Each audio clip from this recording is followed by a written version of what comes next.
And so to discuss the current state of affairs in Slovakia, we're joined by international relations analyst Adam Borowski. Because we already know that the police is investigating this possibility that someone has helped Juraj Čintula, but why was the Saturday's court hearing of Juraj Čintula closed to media? Well, that's a great question. There probably was some kind of, part that obviously has to remain secret, probably for security reasons, state secret maybe. This is interesting that now they're saying that it might not have been a lone wolf, right? So they must know something that they don't want the public to know just yet, or maybe never, for that matter. And, it's interesting as well because lone wolves are divided into various categories. So assuming he was a lone wolf, or he is. He could be, it could be a messianic, could be someone that just wanted to, let's say, be famous, basically. There are so many reasons for this. So there are many rumors swirling in the air. Basically, there's obviously something they don't want the public to know just yet. And it probably involves some kind of maybe foreign interference, some kind of secret service, the cloak and dagger stuff, basically. We're going to have to see how this progresses. Right now, we can theorize.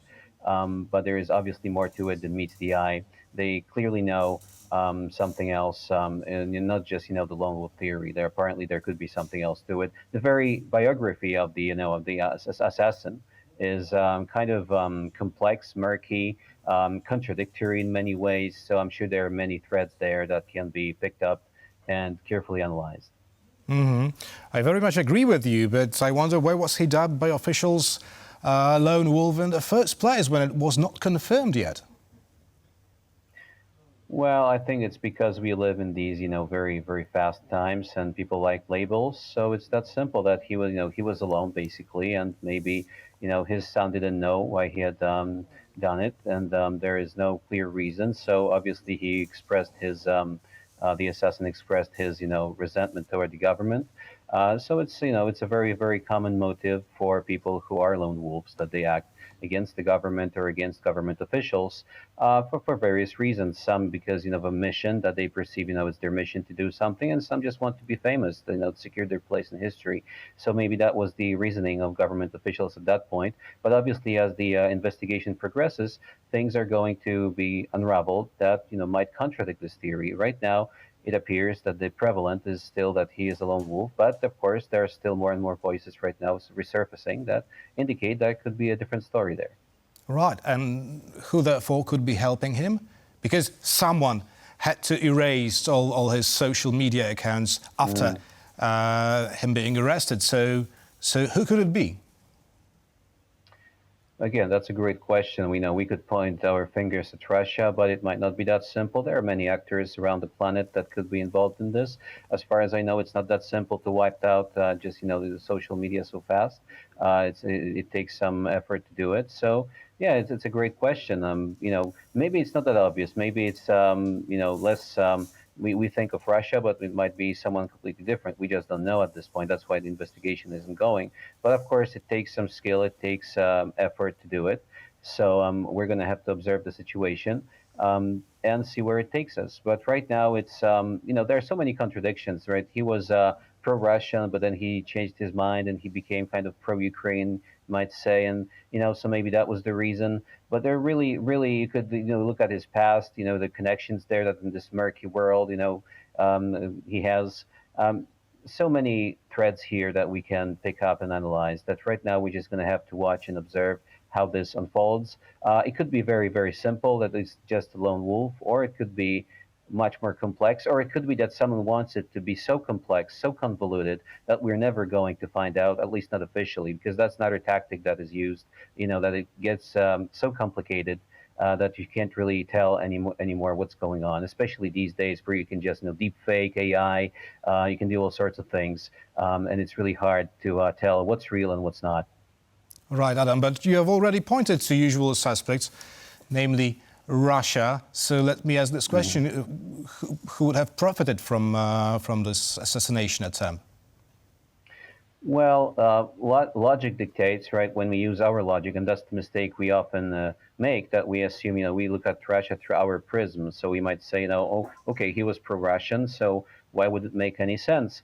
But it doesn't have to make sense to us because the Kremlin's or the Russian logic is, topsy-turvy, it's convoluted, and sometimes contradictory. It makes no sense to us, but it makes sense to them for some reason. Maybe they wanted a martyr. Maybe they wanted some kind of statement that would resonate with certain electorate better, right? So, for example, that for right or more on that kind of group, right? So maybe that's what the target was. Remember, they don't care about people as such, right? The people, them are just tools.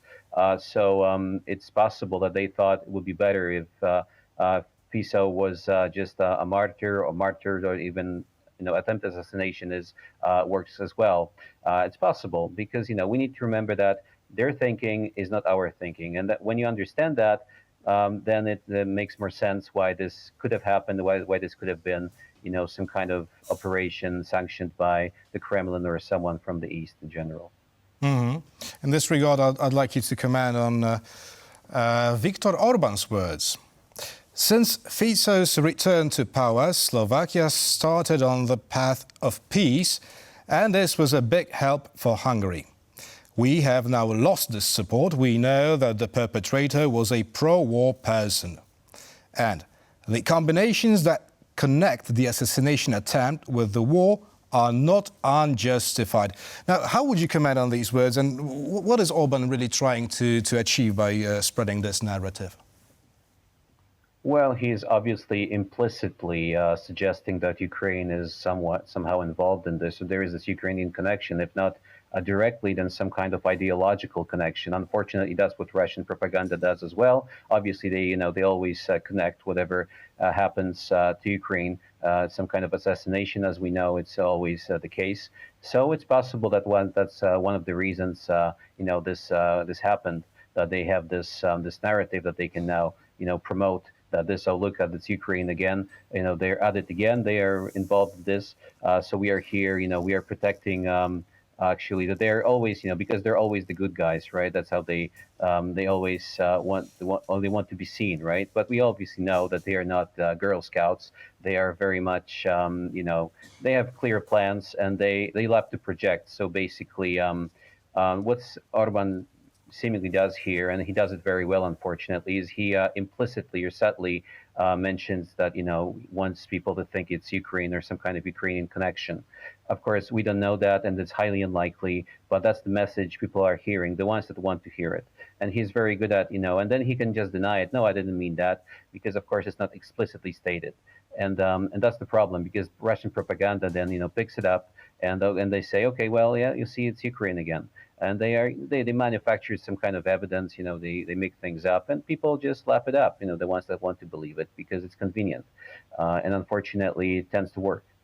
So definitely Viktor Orban is trying to stir the muddy waters. Well, some politicians have already listened to President-elect, to Peter Pellegrini's appeal to suspend the campaign ahead of European elections. But does it really help to calm the current situation in Slovakia? No, it doesn't, of course. And, you could say that this situation in Slovakia, of course, reverberates throughout Europe because it's a symptom of a larger problem. And it's possible, if it is indeed some kind of hybrid warfare scenario, not just a lone wolf, then it's possible this could be repeated somewhere else. So definitely not, calming things down because the situation geopolitically is not stable. So there's no reason for things to be calm.